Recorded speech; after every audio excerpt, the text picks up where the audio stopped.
Mr. President, Mr. Secretary General, fellow delegates, ladies and gentlemen. As I address this hall as President for the final time, let me recount the progress that we've made these last 8 years.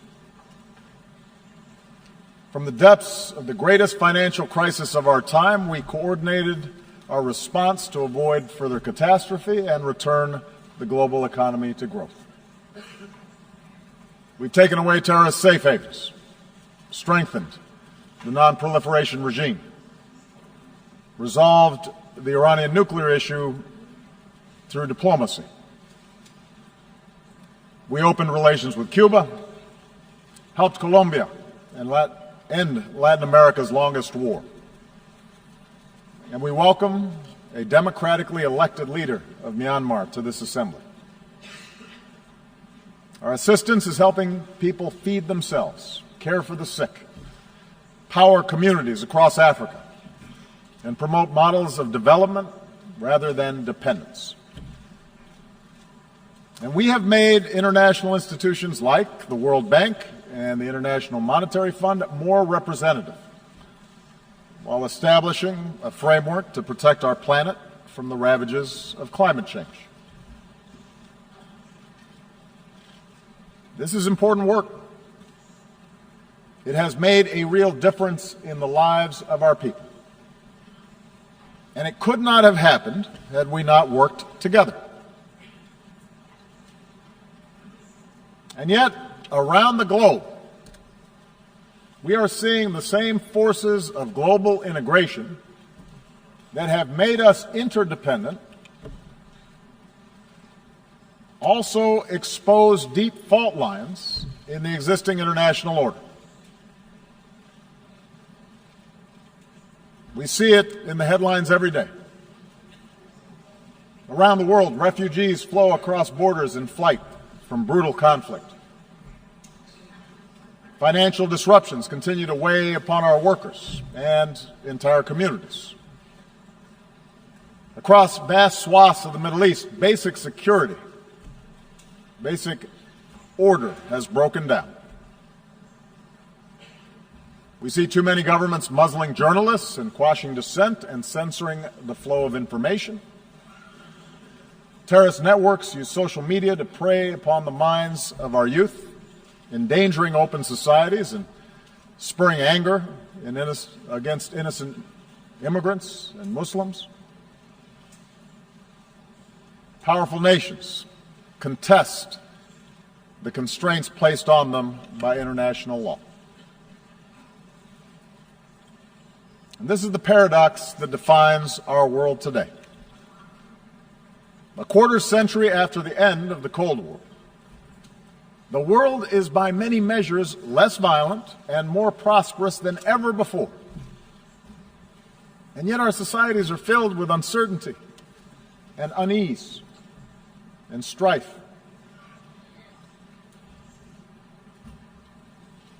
Despite enormous progress, as people lose trust in institutions, governing becomes more difficult, and tensions between nations become more quick to surface. And so I believe that at this moment, we all face a choice. We can choose to press forward with a better model of cooperation and integration, or we can retreat into a world sharply divided and ultimately in conflict along age-old lines of nation and tribe and race and religion. I want to suggest to you today that we must go forward and not backward. I believe that as imperfect as they are, the principles of open markets and accountable governance, of democracy and human rights and international law that we have forged remain the firmest foundation for human progress in this century. I make this argument not based on theory or ideology, but on facts. facts that all too often we forget in the immediacy of current events. Here's the most important fact. The integration of our global economy has made life better for billions of men, women, and children. Over the last 25 years, the number of people living in extreme poverty has been cut from nearly 40% of humanity to under 10%. That's unprecedented. And it's not an abstraction. It means children have enough to eat. Mothers don't die in childbirth. Meanwhile, cracking the genetic code promises to cure diseases that have plagued us for centuries. The internet can deliver the entirety of human knowledge to a young girl in a remote village on a single handheld device. In medicine and in manufacturing and education and communications, we're experiencing a transformation of how human beings live on a scale that recalls the revolutions in agriculture and industry. And as a result, a person born today is more likely to be healthy, to live longer, and to have access to opportunity than at any time in human history.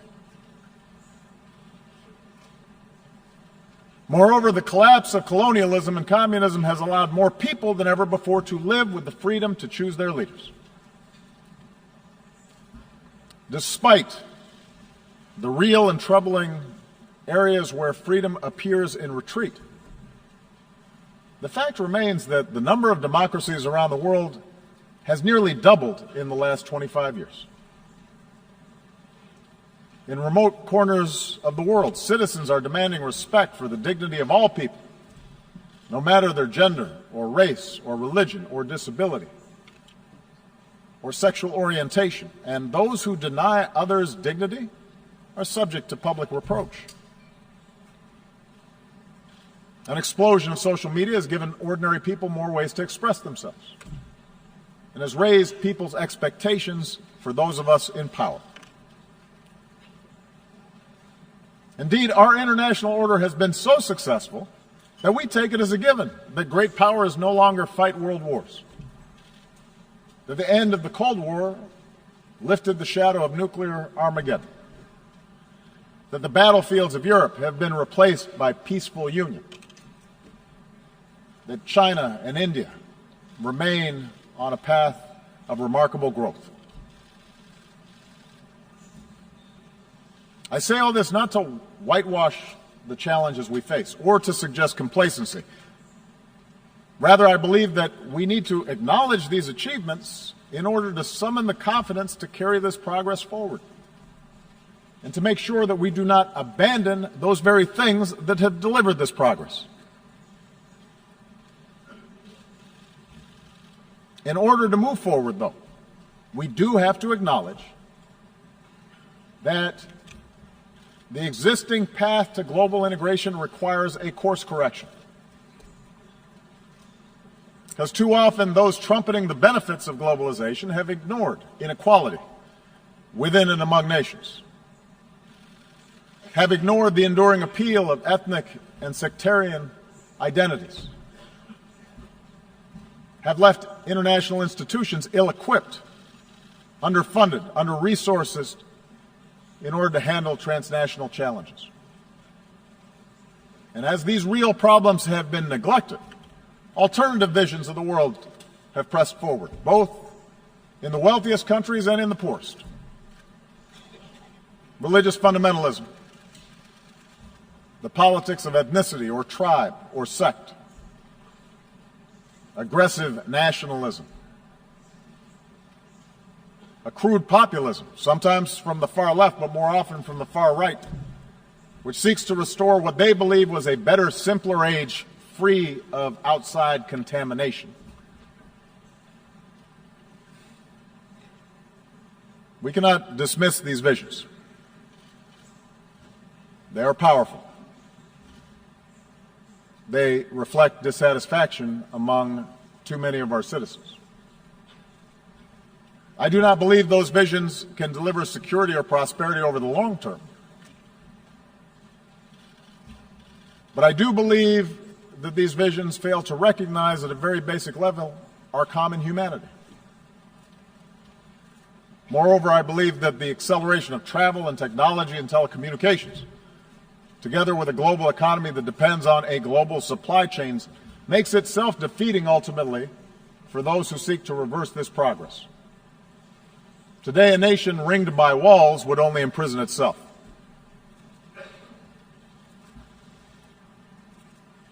So the answer cannot be a simple rejection of global integration. Instead, we must work together to make sure the benefits of such integration are broadly shared, and that the disruptions, economic, political, and cultural, that are caused by integration are squarely addressed. Now, this is not the place for a detailed policy blueprint, but let me offer in broad strokes those areas where I believe we must do better together. It starts with making the global economy work better for all people and not just for those at the top.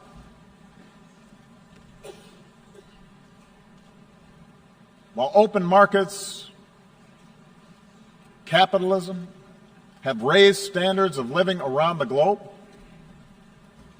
globalization combined with rapid progress in technology has also weakened the position of workers and their ability to secure a decent wage. In advanced economies like my own, unions have been undermined, and many manufacturing jobs have disappeared. Often, those who benefit most from globalization have used their political power to further undermine the position of workers. In developing countries, labor organizations have often been suppressed, and the growth of the middle class has been held back by corruption and underinvestment. Mercantilist policies pursued by governments with export-driven models threaten to undermine the consensus that underpins global trade. And meanwhile, global capital is too often unaccountable. Nearly $8 trillion stashed away in tax havens, and a shadow banking system that grows beyond the reach of effective oversight. A world in which 1% of humanity controls as much wealth as the other 99% will never be stable. I understand that the gaps between rich and poor are not new, but just as the child in a slum today can see the skyscraper nearby, technology now allows any person with a smartphone to see how the most privileged among us live and the contrast between their own lives and others. Expectations rise then, faster than governments can deliver, and a pervasive sense of injustice undermines people's faith in the system. So how do we fix this imbalance? We cannot unwind integration any more than we can stuff technology back into a box, nor can we look to failed models of the past. If we start resorting to trade wars, market-distorting subsidies, beggar-thy-neighbor policies, an over-reliance on natural resources instead of innovation, these approaches will make us poor collectively, and they are more likely to lead to conflict. And the stark contrast between, say, the success of the Republic of Korea and the wasteland of North Korea shows that central planned control of the economy is a dead end. But I do believe there's another path, one that fuels growth and innovation and offers the clearest route to individual opportunity and national success. It does not require succumbing to a soulless capitalism that benefits only the few, but rather recognizes that economies are more successful when we close the gap between rich and poor, and growth is broadly based. And that means respecting the rights of workers so they can organize into independent unions and earn a living wage. It means investing in our people, their skills, their education, their capacity to take an idea and turn it into a business. It means strengthening the safety net that protects our people from hardship and allows them to take more risks to look for a new job or start a new venture. These are the policies that I've pursued here in the United States, and with clear results. American businesses have created now 15 million new jobs. After the recession, the top 1% of Americans were capturing more than 90% of income growth, but today that's down to about half. Last year, poverty in this country fell at the fastest rate in nearly 50 years. And with further investment in infrastructure and early childhood education and basic research, I'm confident that such progress will continue.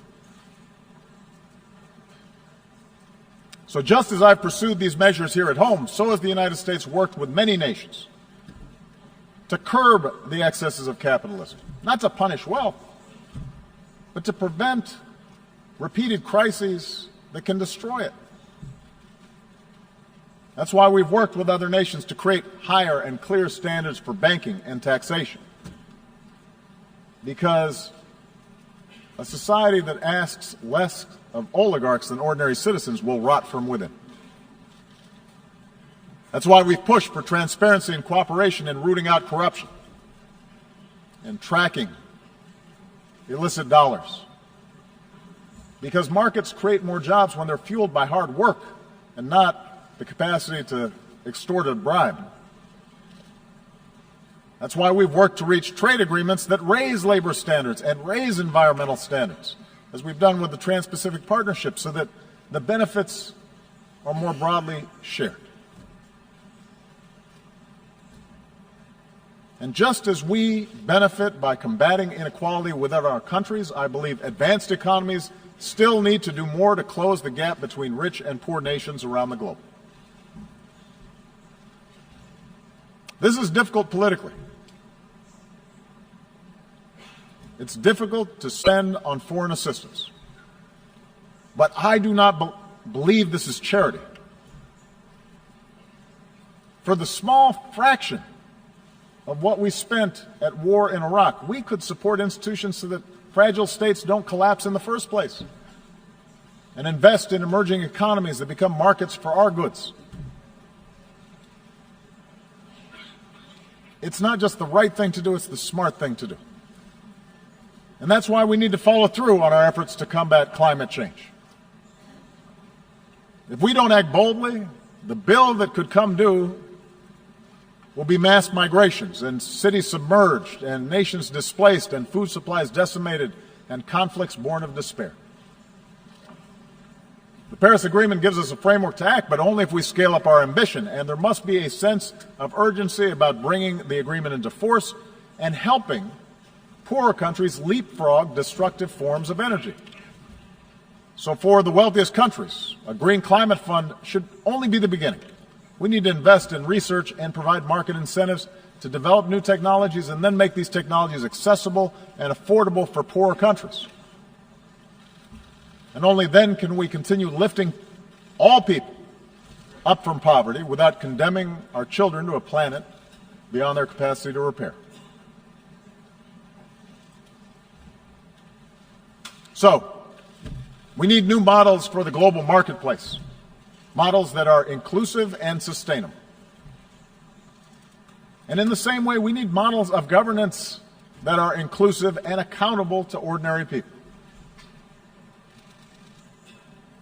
I recognize not every country in this hall is going to follow the same model of governance. I do not think that America can or should impose our system of government on other countries. But there appears to be a growing contest between authoritarianism and liberalism right now. And I want everybody to understand, I am not neutral in that contest. I believe in a liberal political order. An order built not just through elections and representative government, but also through respect for human rights and civil society and independent judiciaries and the rule of law.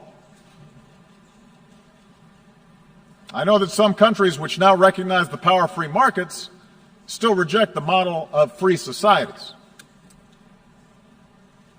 And perhaps those of us who have been promoting democracy feel somewhat discouraged since the end of the Cold War, because we've learned that liberal democracy will not just wash across the globe in a single wave. It turns out building accountable institutions is hard work, the work of generations. The gains are often fragile. Sometimes we take one step forward and then two steps back. In countries held together by borders drawn by colonial powers, with ethnic enclaves and tribal divisions, politics and elections can sometimes appear to be a zero-sum game. And so, given the difficulty in forging true democracy in the face of these pressures, it's no surprise that some argue the future favors the strong man, a top-down model, rather than strong democratic institutions. But I believe this thinking is wrong. I believe the road of true democracy remains the better path. I believe that in the 21st century, economies can only grow to a certain point until they need to open up, because entrepreneurs need to access information in order to invent. Young people need a global education in order to thrive. Independent media needs to check the abuses of power. Without this evolution, ultimately expectations of people will not be met. Suppression and stagnation will set in. And history shows that strong men are then left with two paths: permanent crackdown, which sparks strife at home, or scapegoating enemies abroad, which can lead to war. Now, I will admit, my belief that governments serve the individual and not the other way around is shaped by America's story. Our nation began with a promise of freedom that applied only to the few, but because of our democratic Constitution, because of our Bill of Rights, because of our ideals, ordinary people were able to organize and march and protest, and ultimately those ideals won out.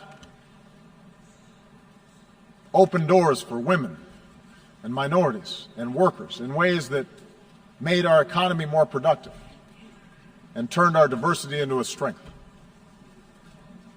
That gave innovators the chance to transform every area of human endeavor. That made it possible for someone like me to be elected President of the United States.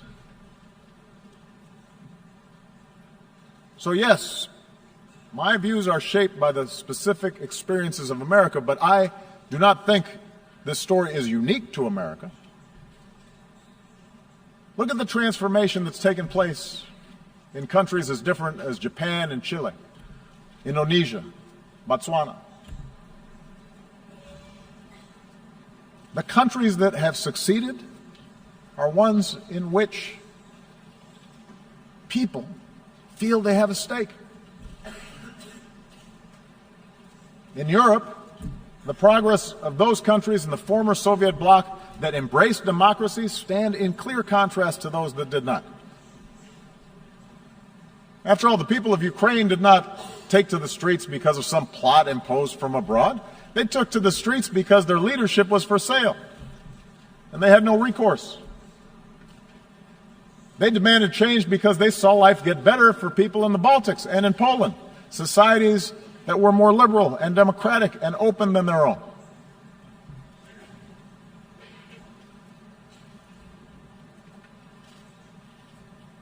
So those of us who believe in democracy, we need to speak out forcefully, because both the facts and history, I believe, are on our side. That doesn't mean democracies are without flaws. It does mean that the cure for what ails our democracies is greater engagement by our citizens, not less. Yes, in America, there is too much money in politics, too much entrenched partisanship, too little participation by citizens, in part because of a patchwork of laws that makes it harder to vote. In Europe, a well-intentioned Brussels often became too isolated from the normal push and pull of national politics. Too often in capitals, decision makers have forgotten that democracy needs to be driven by civic engagement from the bottom up, not governance by experts from the top down. And so these are real problems. And as leaders of democratic governments make the case for democracy abroad, we better strive harder to set a better example at home. Moreover, every country will organize its government informed by centuries of history and the circumstances of geography and the deeply held beliefs of its people. So I recognize a traditional society may value unity and cohesion more than a diverse country like my own, which was founded upon what at the time was a radical idea, the idea of the liberty of individual human beings, endowed with certain God-given rights. But that does not mean that ordinary people in Asia or Africa or the Middle East somehow prefer arbitrary rule that denies them a voice in the decisions that can shape their lives. I believe that spirit is universal. And if any of you doubt the universality of that desire, listen to the voices of young people everywhere who call out for freedom and dignity and the opportunity to control their own lives.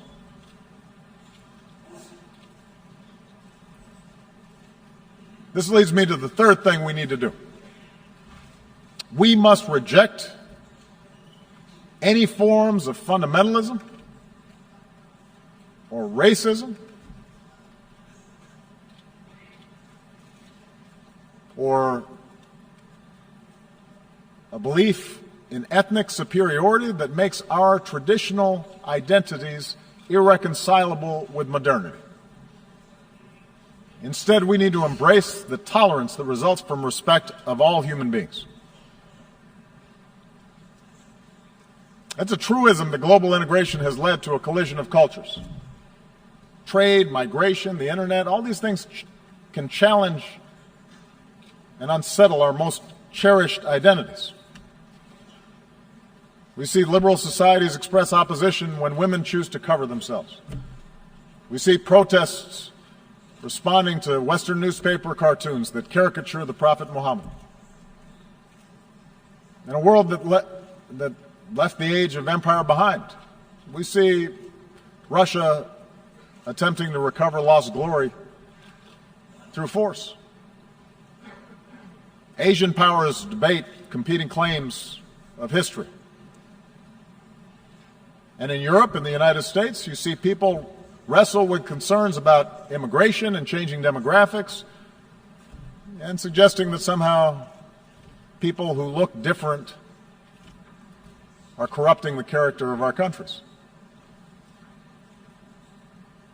Now, there's no easy answer for resolving all these social forces. And we must respect the meaning that people draw from their own traditions, from their religion, from their ethnicity, from their sense of nationhood. But I do not believe progress is possible if our desire to preserve our identities gives way to an impulse to dehumanize or dominate another group. If our religion leads us to persecute those of another faith, if we jail or beat people who are gay, if our traditions lead us to prevent girls from going to school, if we discriminate on the basis of race or tribe or ethnicity, then the fragile bonds of civilization will fray. The world is too small. We are too packed together for us to be able to resort to those old ways of thinking. We see this mindset in too many parts of the Middle East. There, so much of the collapse in order has been fueled because leaders sought legitimacy not because of policies or programs, but by resorting to persecuting political opposition or demonizing other religious sects, by narrowing the public space to the mosque, where in too many places perversions of a great faith were tolerated. And these forces built up for years. and are now at work helping to fuel both Syria's tragic civil war and the mindless medieval menace of ISIL. The mindset of sectarianism and extremism and bloodletting and retribution that has been taking place will not be quickly reversed. And if we are honest, we understand that no external power is going to be able to force different religious communities or ethnic communities to coexist for long. But I do believe we have to be honest about the nature of these conflicts. And our international community must continue to work with those who seek to build rather than to destroy. And there is a military component to that. It means being united and relentless in destroying networks like ISIL, which show no respect for human life. But it also means that in a place like Syria, where there is no ultimate military victory to be won, we're going to have to pursue the hard work of diplomacy that aims to stop the violence and deliver aid to those in need and support those who pursue a political settlement and can see those who are not like themselves as worthy of dignity and respect. Across the region's conflicts, we have to insist that all parties recognize a common humanity and that nations end proxy wars that fuel disorder. Because until basic questions are answered about how communities coexist, the embers of extremism will continue to burn, countless human beings will suffer, most of all in that region, but extremism will continue to be exported overseas. And the world is too small for us to simply be able to build a wall and prevent it from affecting our own societies. And what is true in the Middle East is true for all of us. Surely religious traditions can be honored and upheld while teaching young people science and math rather than intolerance. Surely we can sustain our unique traditions while giving women their full and rightful role in the politics and economics of a nation. Surely we can rally our nations to solidarity while recognizing equal treatment for all communities, whether it's a religious minority in Myanmar or an ethnic minority in Burundi or a racial minority right here in the United States. And surely Israelis and Palestinians will be better off if Palestinians reject incitement and recognize the legitimacy of Israel. But Israel recognizes that it cannot permanently occupy and settle Palestinian land.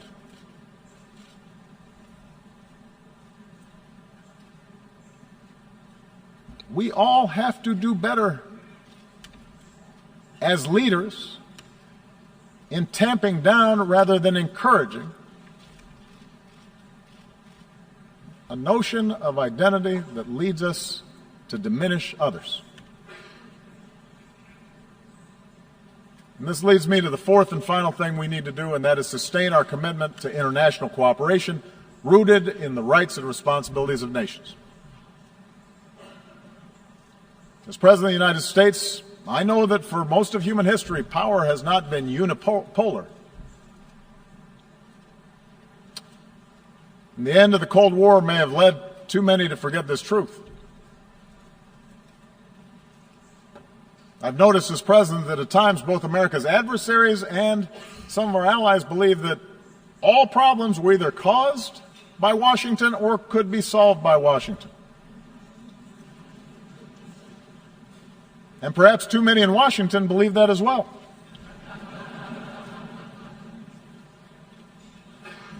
But I believe America has been a rare superpower in human history insofar as it has been willing to think beyond narrow self-interest. That while we've made our share of mistakes over these last 25 years, and I've acknowledged some, we have strived, sometimes at great sacrifice, to align better our actions with our ideals. And as a consequence, I believe we have been a force for good.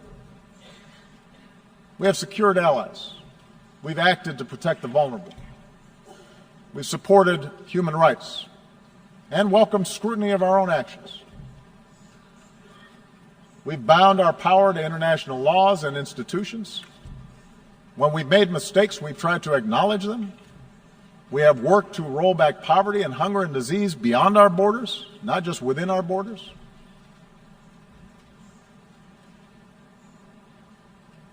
I'm proud of that. But I also know that we can't do this alone. And I believe that if we're to meet the challenges of this century, we are all going to have to do more to build up international capacity. We cannot escape the prospect of nuclear war unless we all commit to stopping the spread of nuclear weapons and pursuing a world without them. When Iran agrees to accept constraints on its nuclear program, that enhances global security and enhances Iran's ability to work with other nations.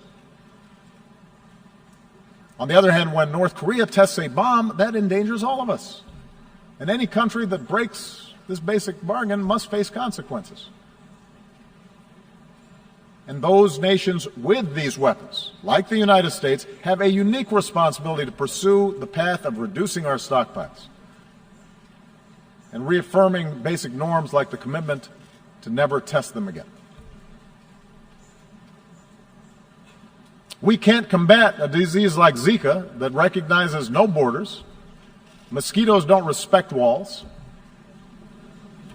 unless we make permanent the same urgency that we brought to bear against Ebola, by strengthening our own systems of public health, by investing in cures and rolling back the root causes of disease, and helping poorer countries develop a public health infrastructure.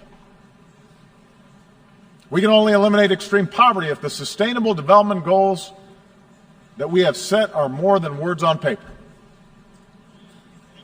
Human ingenuity now gives us the capacity to feed the hungry and give all of our children, including our girls, the education that is the foundation for opportunity in our world. But we have to put our money where our mouths are. And we can only realize the promise of this institution's founding, to replace the ravages of war with cooperation, if powerful nations, like my own, accept constraints. Sometimes I'm criticized in my own country for professing a belief in international norms and multilateral institutions, but I am convinced that in the long run, giving up some freedom of action, not giving up our ability to protect ourselves or pursue our core interests, but binding ourselves to international rules over the long term enhances our security. And I think that's not just true for us. If Russia continues to interfere in the affairs of its neighbors, it may be popular at home, it may fuel nationalist fervor for a time, but over time it is also going to diminish its stature and make its borders less secure.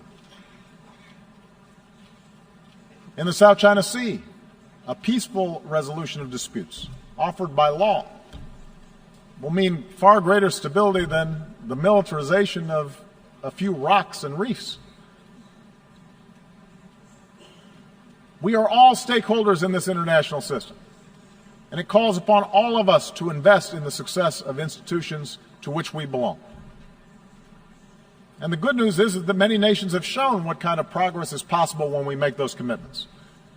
Consider what we've accomplished here over the past few years. Together we mobilized some 50,000 additional troops for UN peacekeeping, making them nimble, better equipped, better prepared to deal with emergencies. Together we established an open government partnership so that increasingly transparency empowers more and more people around the globe. And together, now, we have to open our hearts and do more to help refugees who are desperate for a home. We should all welcome the pledges of increased assistance that have been made at this General Assembly gathering. I'll be discussing that more this afternoon, but we have to follow through even when the politics are hard.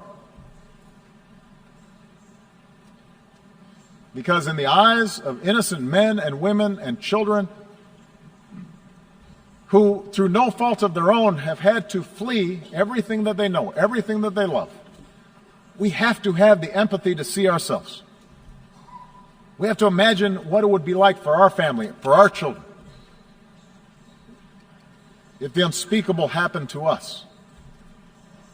And we should all understand that ultimately our world will be more secure if we are prepared to help those in need and the nations who are carrying the largest burden with respect to accommodating these refugees.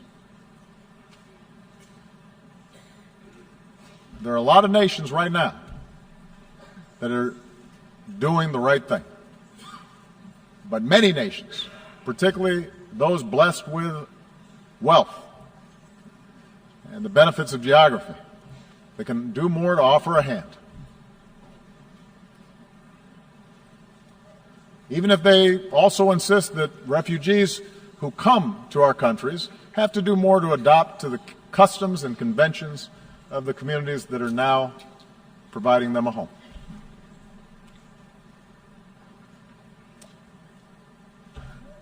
Let me conclude by saying that I recognize history tells a different story than the one that I've talked about here today. There's a much darker and more cynical view of history that we can adopt. Human beings are too often motivated by greed and by power. Big countries, for most of history, have pushed smaller ones around. Tribes and ethnic groups and nation states have very often found it most convenient to define themselves by what they hate and not just those ideas that bind them together. Time and again, human beings have believed that they finally arrived at a period of enlightenment, only to repeat then cycles of conflict and suffering. Perhaps that's our fate. We have to remember that the choices of individual human beings led to repeated world war. But we also have to remember that the choices of individual human beings created a United Nations so that a war like that would never happen again.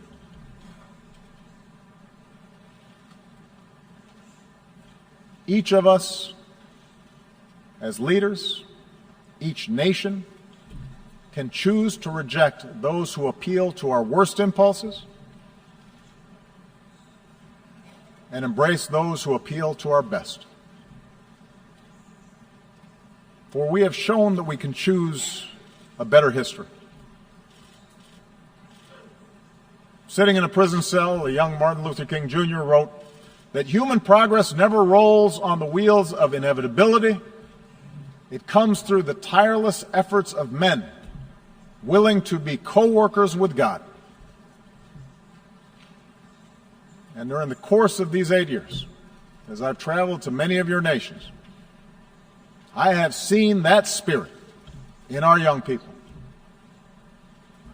who are more educated and more tolerant and more inclusive and more diverse and more creative than our generation, who are more empathetic and compassionate towards their fellow human beings than previous generations. And yes, some of that comes with the idealism of youth, but it also comes with young people's access to information about other peoples and places.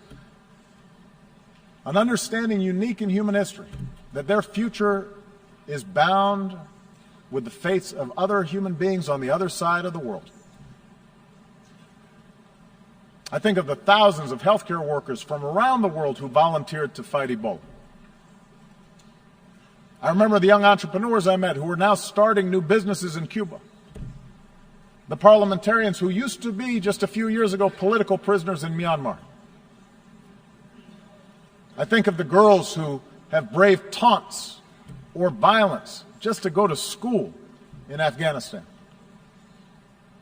And the university students who started programs online to reject the extremism of organizations like ISIL. I draw strength from the young Americans, entrepreneurs, activists, soldiers, new citizens who are remaking our nation once again, who are unconstrained by old habits and old conventions and unencumbered by what is, but are instead ready to seize what ought to be.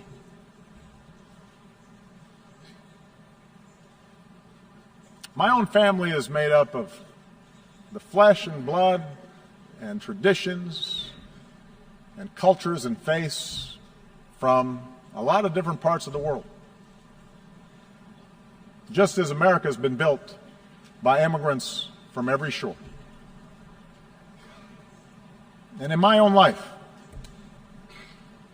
in this country, and as president, I have learned that our identities do not have to be defined by putting someone else down,